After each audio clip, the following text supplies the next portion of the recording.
Hello everyone, welcome to my channel. Please subscribe and keep watching more details. The Curse of Oak Island, strange Lot 5 structure may be secret encampment for money pit operations. This week on The Curse of Oak Island, the guys continue to find more intriguing evidence of secret structures on Lot 5, which they believe are connected to a cache of treasure buried near the garden shaft. Also on last night's episode, the Dumas Mining Company arrived on site to excavate the garden shaft, and the borehole drill team continued chasing the mysterious tunnel and possible chamber under the shaft. Last year, the Lagina brothers purchased Lot 5, which proved an incredible investment. This area is the priority for metal detectorist Gary Drayton, as they are currently finding some of the oldest artifacts in North America. The archaeologists have been getting particularly excited about two stone features. One feature is a circular depression that appears, on the surface at least, to have the same dimensions as the original money pit, found in 1795. However, last night the focus was on the second peculiar rectangular stone structure. Archaeologist Helen Sheldon claimed that in 40 years of excavating, she had never seen anything like it. The feature is mysterious because it appears to have been buried deliberately. Under the surface, the team found pearl and creamware artifacts that date back to the mid-18th century, before the discovery of the money pit. Is the stone feature on Oak Island's Lot 5 connected to the money pit?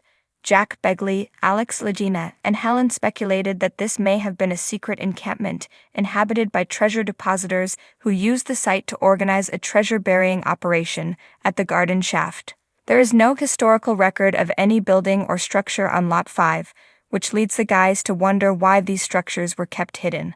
The findings have also left the team wondering if a complex of hidden tunnels is buried under the lot.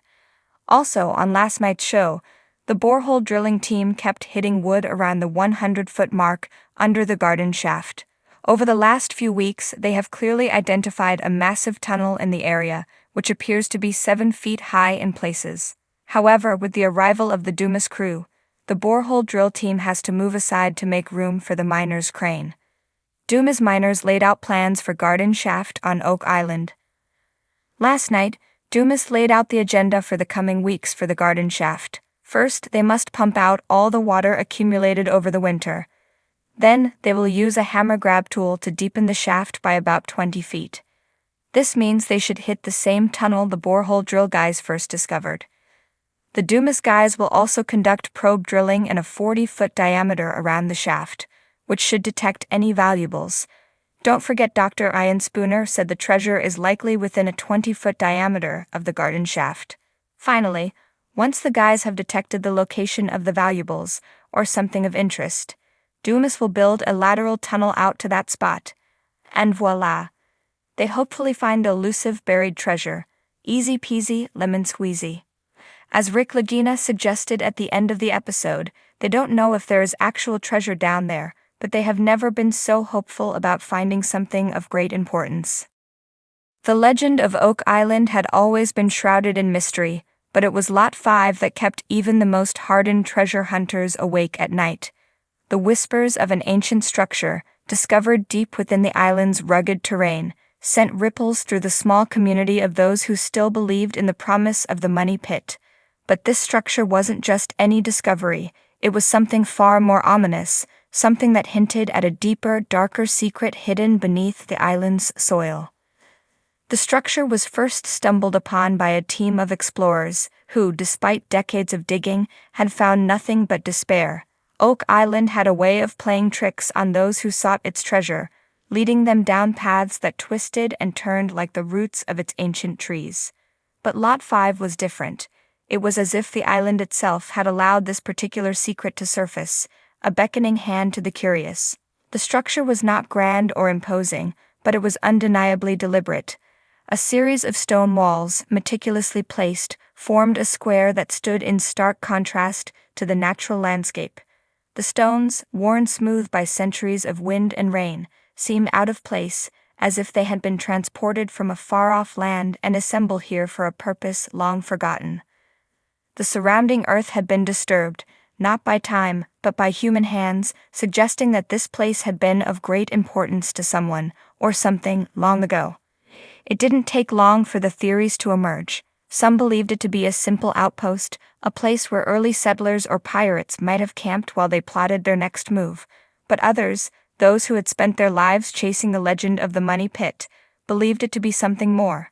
A secret encampment, a place where the island's most guarded treasure had been watched over by those entrusted with its protection. The structure was examined with the precision of modern technology, but the results were inconclusive.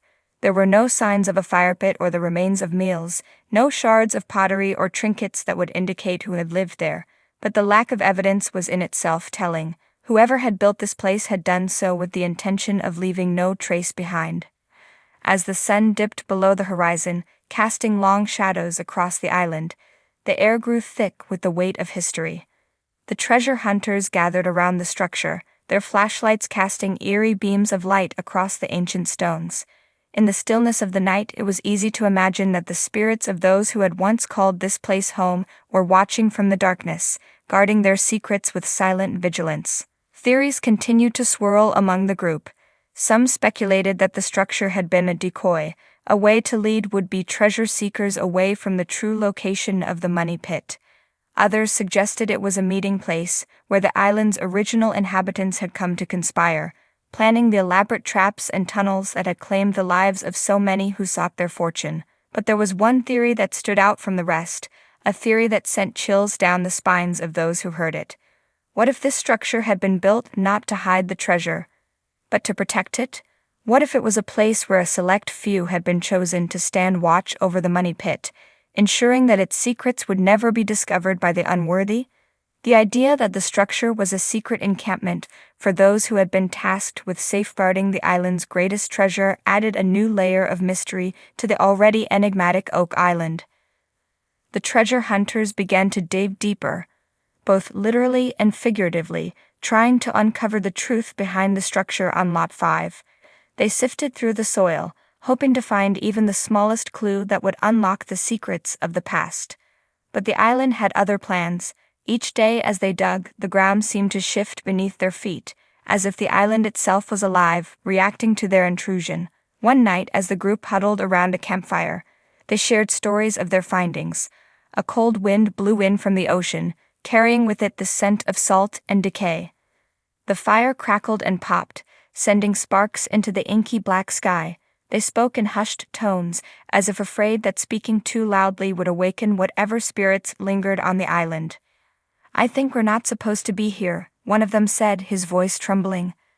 "This place, it feels wrong. Like we're disturbing something that was meant to stay buried." Another nodded in agreement. "I felt it too. It's like the island is trying to tell us something, but we're not listening." The leader of the group, a man who had spent more time on Oak Island than anyone else, remained silent. He stared into the fire, his mind racing.